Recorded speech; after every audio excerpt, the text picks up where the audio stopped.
26 August 1944 ଜାପାନର ସବୁଠାରୁ କୁଖ୍ୟାତ ଜେଲ୍ ଆମ୍ବାସିଡରରେ ଡ୍ୟୁଟିରେ ଥିବା ଗାର୍ଡ ସକାଳ ସକାଳ ଗୋटे ଜେଲ୍କୁ ଯାଇ ଦେଖୁଛନ୍ତି ସବୁକିଛି ଠିକ୍ଠାକ୍ ଅଛି କି ନାହିଁ। ଏହି ଜେଲ୍ଗୁଡ଼ିକ ଖାସ୍ କରି କୁଖ୍ୟାତ ଅପରାଧୀମାନଙ୍କ ନିମନ୍ତେ ବନାଯାଇଥିଲା। ଜେଲ୍ଗୁଡ଼ିକ ଭିତରେ ମାତ୍ର ସେତିକି ହିଁ ଜାଗା ରଖାଯାଇଥିଲା କି କେବଳ ଜଣେ କଏଦୀ ଶୋଇପାରିବ। ଜେଲ୍ରେ କଏଦୀମାନଙ୍କୁ 20 କିଲୋଗ୍ରାମ ଓଜନ ବିଶିଷ୍ଟ ଗୋटे ଜଞ୍ଜିରରେ ହାତ ପଛ କରି ବନ୍ଧାଯାଉଥିଲା, ଯାହାଦ୍ୱାରା କଏଦୀ କୌଣସି ବି ପରିସ୍ଥିତିରେ ଜେଲ୍ ଭାଙ୍ଗି ଖସି ଯାଇ ନ ପାରୁ। କିନ୍ତୁ ସେଦିନ ଯେବେ ଗାର୍ଡ ଝରକାକୁ ଝାଙ୍କି ଦେଖିଲେ ତ ସେ ଆଶ୍ଚର୍ଯ୍ୟ ହୋଇଗଲେ। କାରଣ ଥିଲା ଯେଉଁ ଜଞ୍ଜିରଗୁଡ଼ିକୁ ଖୋଲିବା ପାଇଁ ବାହାରୁ ମିସ୍ତ୍ରୀ ମଗାଯାଉଥିଲା ଆଉ ଯାହାକୁ ଖୋଲିବା ପାଇଁ ପାଖାପାଖି 1 ଘଣ୍ଟା ସମୟ ଲାଗୁଥିଲା, ସେହି 20 କିଲୋଗ୍ରାମର 2 ଜଞ୍ଜିର ତଳେ ଖୋଲା ହୋଇ ପଡ଼ିଥିଲା ଆଉ ଭିତରେ ଥିବା କଏଦୀ ଗାୟବ ଥିଲେ। ତ ବନ୍ଧୁଗଣ, ଆଜିର କାହାଣୀ ଜାପାନର ଜଣେ ଏମିତି ଅପରାଧୀର ଯିଏକି ଥରେ କି 2 ଥର ନୁହେଁ 4 ଥର ଜାପାନର କୁଖ୍ୟାତ ଜେଲ୍ଗୁଡ଼ିକରୁ ଚୁଟକିରେ ଗାୟବ ହୋଇଯାଇଥିବା ଜଣେ କଏଦୀ ବିଷୟରେ, ଯିଏକି ମାତ୍ର ଗୋटे କଟରା ବା ଗିନା ସୁପ୍ ସାହାଯ୍ୟରେ। ତ ଏବେ ଆପଣଙ୍କ ମନରେ ପ୍ରଶ୍ନ ଆସୁଥିବ, କେମିତି ଏହା ସମ୍ଭବ?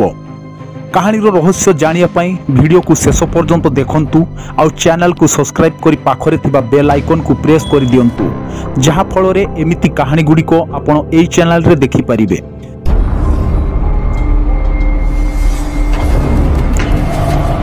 କାହାଣୀ ଥିଲା 1948 ମସିହା। ଜାପାନର ପର ସହରର ଗୋटे ପାର୍କର ବେଞ୍ଚରେ ଜଣେ ବୟସ୍କ ଯୁବକ ବସିଥାନ୍ତି। ହଠାତ୍ ଜଣେ ଉଚ୍ଚ ପଦବୀରେ ଥିବା ଜଣେ ପୋଲିସ ଅଫିସର ଯୁବକ ନିକଟରେ ଆସି ବସି ପଡ଼ୁଛନ୍ତି। ପ୍ରଥମେ ତ ଯୁବକ ଜଣକ ଡରି ଯାଉଛନ୍ତି ଆଉ କୌଣସି ମତେ ସେଠାରୁ ଖସିଯିବାକୁ ଚେଷ୍ଟା କରୁଥାନ୍ତି। ହେଲେ ପୋଲିସ ଅଧିକାରୀଙ୍କୁ ସନ୍ଦେହ ନ ହେଉ ସେଥିପାଇଁ ଯୁବକ ଜଣକ ଚୁପଚାପ ସେଠାରେ ବସି ରହିଲେ। କିଛି ସମୟ ପରେ ପୋଲିସ ଅଧିକାରୀ ଯୁବକଙ୍କୁ ଗୋଟେ ସିଗାରେଟ ଅଫର କରୁଛନ୍ତି। ଯୁବକ ହାତ ବଢ଼େଇ ସିଗାରେଟ ଆଣୁଛନ୍ତି, କିନ୍ତୁ ଯେମିତି ସିଗାରେଟରୁ ଯୁବକ ଗୋଟେ ସୁଟ୍ଟା ମାରୁଛନ୍ତି ତାଙ୍କ ଆଖିରୁ ଲୁହଧାର ବହିବାରେ ଲାଗୁଛି। ସିଗାରେଟ ଟାଣି ସାରିବା ପରେ ଯୁବକ କାନ୍ଦି କାନ୍ଦି ପୋଲିସ ଅଧିକାରୀଙ୍କୁ କହୁଛନ୍ତି, ମୋ ନାଁ ଯୋଶୀ ଶିରାତୋରି, ଯାହାଙ୍କୁ ଆପଣମାନେ କେତେ ବର୍ଷରୁ ପାଗଳ ପରି ଖୋଜୁଛନ୍ତି, ଯିଏକି ପୋଲିସ ଆଖିରେ ଧୂଳି ଦେଇ 4 ଥର ଜେଲରୁ ଫେରାର ହୋଇଛି। ତାପରେ ଯୁବକ ସେହି ଅଧିକାରୀଙ୍କୁ ନିଜ ଜୀବନ କାହାଣୀ ଶୁଣାଉଛନ୍ତି। କିନ୍ତୁ ଆମ ମନରେ ଏବେ ପ୍ରଶ୍ନ ଆସୁଛି, ଯୁବକ ଜଣକ ଜେଲରୁ କେମିତି ଫେରାର ହୋଇଯାଉଥିଲେ ଆଉ ଶେଷରେ ସେ ପୋଲିସ ନିକଟରେ ନିଜକୁ ସମର୍ପଣ କାହିଁକି କଲେ? ଯୁବକଙ୍କ ନାମ ଥିଲା ଯୋଶୀ ଶିରାତୋରି। ତାଙ୍କ ଜନ୍ମ ଜାପାନର ଆଓମୋରି ସହରରେ ହୋଇଥିଲା। ଯେବେ ସେ ମାତ୍ର 2 ବର୍ଷର ଥିଲେ ତାଙ୍କ ବାପାଙ୍କର ମୃତ୍ୟୁ ହୋଇଯାଉଛି ଆଉ ବାପାଙ୍କ ମୃତ୍ୟୁ ପରେ ତାଙ୍କ ମା ତାଙ୍କୁ ଛାଡ଼ି ପଳାଇ ଯାଉଛନ୍ତି। ଯୋଶୀ ଶିରାତୋରି ଯେବେ ବଡ଼ ହେଲେ ସେ ରୁଷର ତଫୁ ସହରକୁ ପଳାଇ ଆସୁଛନ୍ତି ଆଉ ସେଠାରେ ପ୍ରଥମେ କିଛି ମାଛ ଧରାଳୀମାନଙ୍କ ସାଙ୍ଗେ ରହି ମାଛ ଆଉ କଙ୍କଡ଼ା ଧରିବା କାମ ଆରମ୍ଭ କଲେ। କିନ୍ତୁ ଏହି ସବୁ କାମରେ ସେ ବେଶୀ ପଇସା କମେଇ ପାରୁନଥିଲେ। ପରେ ସେ ଏହି କାମ ଛାଡ଼ି ପୁଣି ଥରେ ଜାପାନ ଫେରି ଆସୁଛି। ଜାପାନ ଫେରିବା ପରେ ଏଠି ସେ ଚୋରି କରିବା କାମ ଆରମ୍ଭ କଲେ। ଏହାରି ଭିତରେ ସେ ଜଣେ ମହିଳାଙ୍କୁ ବାହା ହେଉଛନ୍ତି ଆଉ ତାଙ୍କର ଜଣେ କନ୍ୟା ସନ୍ତାନ ମଧ୍ୟ ଜନ୍ମ ହେଉଛି। କିନ୍ତୁ 1936ରେ ଗୋटे ଚୋରି ଆଉ ହତ୍ୟା ମାମଲାରେ ପୋଲିସ ତାଙ୍କୁ ଗିରଫ କରୁଛି। ଗିରଫ ପରେ ଶିରାତୋରି ଜେଲରେ ଚୋରି କରୁଥିବା କଥାକୁ ସ୍ୱୀକାର କଲେ, କିନ୍ତୁ ସେ ବାରମ୍ବାର ହତ୍ୟା କଥାକୁ ଅସ୍ୱୀକାର କରିବା ସତ୍ତ୍ୱେ ପୋଲିସ ତାଙ୍କ ଉପରେ ଅତ୍ୟାଚାର କରି ତାଙ୍କୁ ଜବରଦସ୍ତି ରାଜି କରାଇଲେ ଆଉ ଡିଷ୍ଟ୍ରିକ୍ଟ କୋର୍ଟ ତାଙ୍କୁ ଆଜୀବନ କାରାଦଣ୍ଡରେ ଦଣ୍ଡିତ କଲେ। ଶିରାତୋରିଙ୍କୁ ପ୍ରଥମ ଥର ଆଓମୋରି ଜେଲକୁ ପଠାଯାଉଛି, କିନ୍ତୁ ଜେଲରେ ପହଞ୍ଚିବା କ୍ଷଣି ସେଠାକାର ଜେଲର ତାଙ୍କୁ ଭୟଙ୍କର ଅତ୍ୟାଚାର କରିବା ଆରମ୍ଭ କରୁଛନ୍ତି। ବିନା କାରଣରେ ତାକୁ ମାରପିଟ ଆଉ କଠୋର କାମ କରିବାକୁ କୁହାଯାଉଥିଲା। ଖାଇବାକୁ ବି ଦିଆଯାଉନଥିଲା। ଆଉ ଏ ଘଟଣା ଖାଲି ତାଙ୍କ ଉପରେ ନଥିଲା, ସେଠାରେ ଥିବା ସମସ୍ତ କଏଦୀଙ୍କୁ ଏମିତି ହିଁ ଅତ୍ୟାଚାର କରାଯାଉଥିଲା। ଏହା ସେହି ସମୟ ଥିଲା ଯେବେ ଦ୍ୱିତୀୟ ବିଶ୍ୱଯୁଦ୍ଧ ଚାଲିଥାଏ। ଜାପାନରେ ସେତେବେଳେ ଜେଲଗୁଡ଼ିକରେ କଏଦୀମାନଙ୍କୁ ଏମିତି ହିଁ ଅତ୍ୟାଚାର କରାଯାଉଥିଲା। ଏହି ଅତ୍ୟାଚାରରୁ ଜୀବନ ବଞ୍ଚାଇବା ପାଇଁ ଶିରାତୋରି ଜେଲରୁ ଖସି ପଡ଼ିବା ପାଇଁ ଯୋଜନା ବନେଇଲେ। ଜେଲରେ ସବୁବେଳେ କଏଦୀମାନଙ୍କ ଉପରେ ଗାର୍ଡମାନଙ୍କର କଡ଼ା ନଜର ଥିଲା। ତ ଭାବିଲେ ଗାର୍ଡମାନଙ୍କ ନଜରରୁ ସେ ଖସିବେ କେମିତି? ଶିରାତୋରି ଦେଖିଲେ ଗାର୍ଡମାନଙ୍କ ଡ୍ୟୁଟି ଚେଞ୍ଜ ସମୟରେ 15 ମିନିଟର ଗ୍ୟାପ୍ ରହୁଛି। ନିଜ କୋଠରୀର ତାଲା ଭାଙ୍ଗିବାକୁ ପଡ଼ିବ, ଆ ବାବଜୁଦ ଜେଲ ଗେଟ୍ର ତାଲା ଖୋଲିବାକୁ ପଡ଼ିବ, ତାପରେ ଯାଇ ଫେରାର ସମ୍ଭବ ହୋଇପାରିବ। କିନ୍ତୁ ଏତେ ସବୁ କାମ କରିବା ଏତେ କମ୍ ସମୟ ଭିତରେ ସମ୍ଭବ କେମିତି? ତାଙ୍କ ପାଖରେ ନା ତ କିଛି ଚାବି ଅଛି, ନାହିଁ ସେମିତି କିଛି ଜିନିଷ। ଏମିତି ପରିସ୍ଥିତିରେ ଶିରାତୋରି ନିଜର ଗୋଟେ ବୁଦ୍ଧି ପ୍ରୟୋଗ କଲେ। ଶିରାତୋରି ପିଲା ଦିନରୁ ହିଁ ଚୋରି ଡକାୟତି କାମରେ ସାମିଲ ଥିଲେ, ସେଥିପାଇଁ ତାଙ୍କୁ ଚାବି ବିନା ତାଲାଗୁଡ଼ିକୁ ଖୋଲିବା ପ୍ରକ୍ରିୟା ଭଲ ଭାବରେ ଜଣାଥିଲା। तांको निकटरे जदि गोटे तार किंबा लुहार कौनसी गोटे टुकुड़ा थांता से बहुत सहजरे कौनसी भी ताला को खोली पारुथिले। सिरातोरी दिमाग रे गोटे कथा मने पड़ुछि, तांको प्रत्येक दिन गाधोइबा पई जो बाल्टी दिया जाउथिला सेथिरे गोटे तार बंधा होइथिला। से गार्ड माननको नजररू बाहरी सेही बाल्टीरू तार को बाहर करूछि आउ सेही तार को मोड़ी गोटे चाबी टाइप रे बनौछंती आउ तापरे से गोटे मौकार अपेक्षा रे रहिले। जेमिति ही गार्ड रो ड्यूटी शेष होउछि तुरंत जाई निजो कोठरीर ताला को खोलुछंती आउ गोटे गोटे करी जेल रो 6टी गेट रो ताला को खोलुछंती आउ सेठारु फेरार होई जाउछंती। किंतु खसी जिबा परे से बेसी दिन बाहर रही पारले नाही। लगातार 3 दिन भूक उपास रहिला परे गोटे हॉस्पिटल रे खाद्य सामग्री चोरी करुथिबा समय रे पुणी थरे धरा पडुछंती। हॉस्पिटल रो सिक्यूरिटी गार्ड माने तांकु पुलिस हाथ रे धरि दउछंती आउ पुणी थरे तांकु आजीवन कारादंड भोगिया को पडुछि। एथरो किंतु तांकु अन्य गोटे जेल को निया जाउछि आउ तांको पई गोटे स्वतंत्र जेल बना जाउछि। जेल रो छात बहुत ऊपर बना जाइथिला आउ दीवार गुड़िकरे तंबा चादर लगा जाइथिला जहा फल से दीवार चढ़ी न पारु। एही जेल रे मात्र गोटिए झरका रखा जाइथिला पवन आसीबा पई आउ ताहा मध्य छातरे बना जाइथिला। झरका एते ऊपर थिला कि चढ़ी सेटा को पहुंचीबा असंभव थिला। जेहेतु सिरातोरी थरे जेल रु खसी पड़ीथिले तो सेथि पई तांको आहुरी अधिक टॉर्चर करागला। दिन सारा कठोर काम करौथिले आउ टिके टिके कथारे मारपीट करौथिले। किंतु ए जेल रो जे मुख्य गार्ड थिले तांकर सिरातोरी प्रति टिके दया भाव थिला आउ तांको नाम थिला कोबाजोसी। से सिरातोरी को भलो व्यवहार करुथिले। जेबे अन्य गार्ड माने सिरातोरी को मारपीट करुथिले तो कोबाजोसी सेमानंकु अटकाउथिले। दिने गोटे राति रे जोर पवन वर्षा होउछि। जने गार्ड देखुचंती सिरातोरी कोठरी भितरे आराम रे कमल घोड़ी सोई पड़िछंती।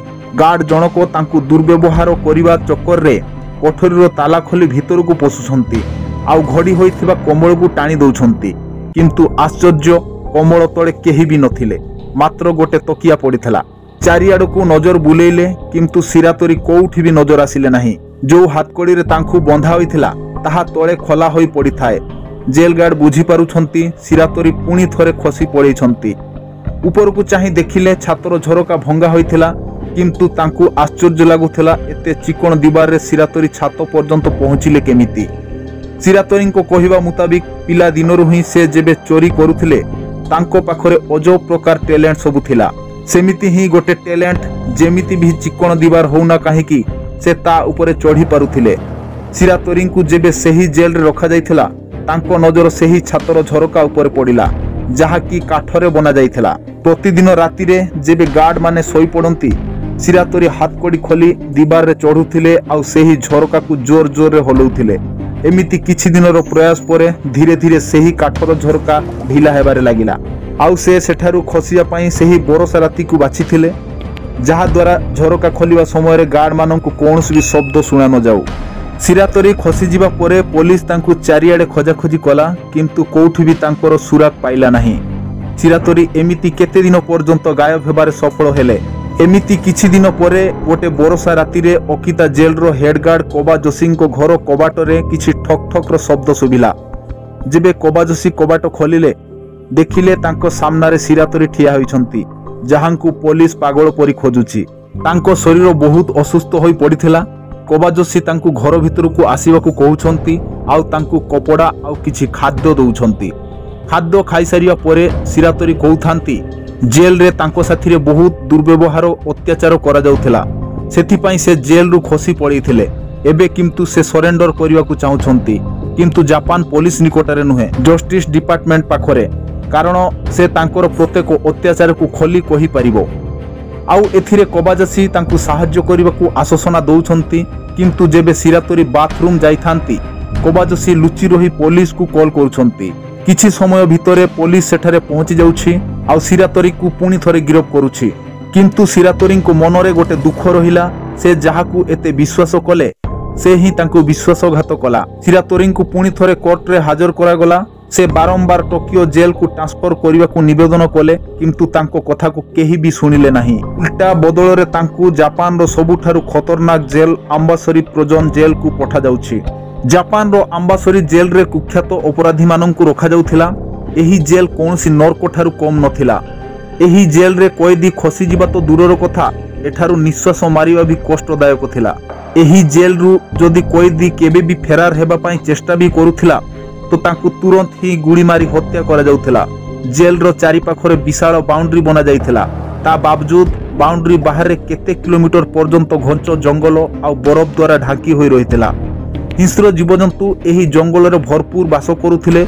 एठाकार तापमान सबुबेले माइनस रे रहुथिला। एथिपाई एही जेल को अल्काट्राज ऑफ जापान मध्य कुहा जाउथिला। आ पूर्वरु केही भी एही जेल रु खसी जिबा पई साहस जुटै पारु नथिले। सेथिपाई सिरातोरी को अंबासुरी को पठा जाउछि। जेहेतु से आ पूर्वरु दुई थर जेल रु खसी जाइथिले सेथिपाई तांकु गोटे स्पेशल कोठरी रखा जाउछि। एही कोठरी मोटा दिवार विशिष्ट आ मात्र गोटिए लुहार झरका थिला। ताहा भी बहुत छोट जोठी गोटे मनीष पोषिबा असंभव। एही जेल रे मध्य सिरातोरी को जोरदार टर्चर करागला। सबु बेले तांको हाथ को मोटा हाथकड़ी साहाय्य बंधा होई रखा जाउथला। आ 20 किलो ओजनर गोटे मोटा जंजीर रे तांको गोड़ को बंधा होई रखा जाउथला। सप्ताह रे थरे मात्र तांको हाथ आ गोड़ को खोला जाउथला तांको गाधोइबा आ कपड़ा चेंज करिया पई। एही काम करिया पई बाहरु 2टा मिस्त्री मगा जाउथला आ जंजीर को खोलिया पई पाखापाखी 1 घंटार समय लागुथिला। तांको जीवन एठी नरक ठारू भी हीन पालटी जाइथिला। याहारी भितरे शीत दिन आसी जाई थाए। एते थंडार मध्य तांको पाखरे कोनसी गरम कपड़ा नथिला। तांको थंडारे ही सेमिति सोइबाको पडुथिला। धीरे धीरे से पूरा कमजोर होई जाई थाए। यहा देखि सेठाकार गार्ड माननकु लागिला कि सिरातोरी आउ एबे एही जेल रु खसी जाई परिबो नाही। दिन थिला 26 अगस्त 1944। द्वितीय विश्वयुद्ध कारणरू सेही दिन जापान रो संध्या समय रे ब्लैकआउट घोषणा करा जाउछि। जहा फल दुश्मन देशर विमान गुड़ी को कौनसी बस्तीर पत्ता न पाइबा पई सेथिपाई जेल रे मध्य सबु लाइट को बंद करागला। ठीक सेही समय रे जेल रे थिबा गार्ड माननकु किछि शब्द सुबुछि। शब्द सुनी सेमाने तुरंत सिरातोरी रहुथिबा कोठरी निकटरे पहुंची जाउछंती। किंतु सेठारे कोठरीर मंजर देखि समस्ते आश्चर्य होई जाउछंती।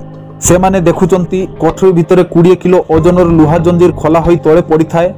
आउ छातर लुहा झरकार नट बोल्ट बाहरी जाई झरका खोला होइथिला। आउ सिरातोरी सेठारु गायब होई जाइथिले। तुरंत तांकु धरिया पई सर्च ऑपरेशन जारी करा जाउछि। आखपाखर इलाका गुड़िकर छानबीन करा जाउछि। पाखापाखी 2 मासर सर्च अभियान परे जेबे सिरातोरी को कौनसी सुराग मिलिला नाही तो सिरातोरी आउ एई दुनिया रे नथिबो। तांकु कौनसी जंगली पशु शिकार करि सारिथिबो भाबी ए केस को सबुदिन पई बंद करि दिया जाउछि। किंतु सत्य एहा नथिला। सिरातोरी बंची थिले। से जेल रु खसी जिबा समय रे सेही इलाका रे गोटे गुंफा पाइले। आउ सेही गुंफारे 2 वर्ष पर्यंत लुचि रहिले। जंगलर छोट छोट पशुपक्षी माननकु शिकार करी खाद्य रूपे व्यवहार कले। किंतु एबे भी आम मनरे प्रश्न आसुछि एते सबु व्यवस्था परे मध्य सिरातोरी एही जेल रु खसी फेरार हेबारे सफल हेले केमिति। कारण सिरातोरी पिला दिनरु ही बहुत चालाक आ शक्तिशाली थिले। तांको पाखरे अजो प्रकार टैलेंट थिला। जो दिन सिरातोरी को एही जेल को अणा जाइथिला सेही दिन ही से एही जेल रु खसी जिबार योजना बनै सारिथिले। मात्र गोटे उपाय खोजुथिले। आउ उपायटी हेला एही जेल रे सबुदिन सकाळे जापान रो फेमस मिस नामक सूप दिया जाउथिला। सिरातोरी सूप को खाइबा परे किछि अंश बंचै रखुथिले। आउ सेही लुहा जंजीर आउ छातरे थिबा झरका नट बोल्ट रे ढाली दउथिले। एही प्रक्रिया से लगातार 6 मास पर्यंत जारी रखुचंती। सूप रे लवण मात्रा अधिक थिबा कारणरू धीरे धीरे एही लुहार जंजीर झरकारे थिबा नट बोल्ट रे जोंग लागि कमजोर होई जाइथिला। परे सेही ब्लैकआउट राति रे सिरातोरी जंजीर आउ झरका भांगी सेठारु फेरार हेबारे सफल होई जाइथिले। सिरातोरी को भलो भाबरे जणा थिला जदि से कोनोसी भी जनगहळी इलाका रे पहुंचीबे तो पुलिस तांकु पुणी थरे गिरफ करिवो। सेथिपाई से जंगल भितरे गोटे गुंफा भितरे 2 वर्ष पर्यंत लुचि रहिबाकु लागिले। 2 वर्ष एही गुंफारे रहिबा परे निजकु निज से विरक्त होई सारिथिले। आउ पुणी थरे शहर को जिबा पई मन बळैले। सिरातोरी शहर को आसुसंती किंतु तांकु शहर आश्चर्य लागुछि। एठाकार परिवेश संपूर्ण बदली जाई थाए। दिने सेही शहरर गोटे पार्क अभिमुखे जाउछंती आउ गोटे बेंच रे एकुटिया चुपचाप बसी थांती। सेतेबेलकु द्वितीय विश्वयुद्ध सरी थाए। जापान रे अमेरिका सरकार को शासन चली थाए। हठात जणे अमेरिकीय ऑफिसर सिरातोरी को निकट को जाउछंती आउ तांकु गोटे सिगारेट ऑफर करूछंती। सिगारेट टाणिबा समय रे तांकर सेही सबु अत्याचार करा जाइथिबा कथा को मने पकेई तांको आखिरु धार धार लुह झरी पडुथाए। जेबे ऑफिसर तांकु प्रश्न कले तुमे कांदुछो काहेकि तो सिरातोरी तांको जीवनर गोटी गोटी करी सबु कहानी को सुनाउछंती। सिरातोरी सरेंडर करिबा को चाहुथिले किंतु पुलिस हातरे नुहे जस्टिस डिपार्टमेंट हातरे। ପରେ ଅଫିସର ସିରାତୋରୀଙ୍କୁ ତାଙ୍କ ସର୍ତ୍ତ ମୁତାବିକ ଜଷ୍ଟିସ ଡିପାର୍ଟମେଣ୍ଟ ପାଖରେ ହାଜର କରୁଛନ୍ତି। ସେଠାରେ ତାଙ୍କର ପ୍ରତ୍ୟେକ ଜେଲର ଅତ୍ୟାଚାର କାହାଣୀକୁ ଶୁଣାଯାଉଛି ଆଉ ବିଚାର କରି ତାଙ୍କୁ ଟୋକିଓ ଜେଲକୁ ପଠାଯାଉଛି। ଟୋକିଓ ଜେଲରେ ତାଙ୍କର ଭଲ ବ୍ୟବହାର ଦେଖି ଖୁବ୍ କମ୍ ସମୟରେ ତାଙ୍କ ସଜାକୁ ମାଫ କରି ତାଙ୍କୁ ଆଜାଦ କରି ଦିଆଯାଉଛି। ତ ଏହା ହିଁ ଥିଲା କାହାଣୀ। ଆପଣଙ୍କ ମତ କ'ଣ କମେଣ୍ଟରେ ଲେଖି ଜଣାନ୍ତୁ ଆଉ ମୋ ମେହନତ ପାଇଁ ଭିଡ଼ିଓକୁ ଗୋଟେ ଲାଇକ୍ କରିଦିଅନ୍ତୁ।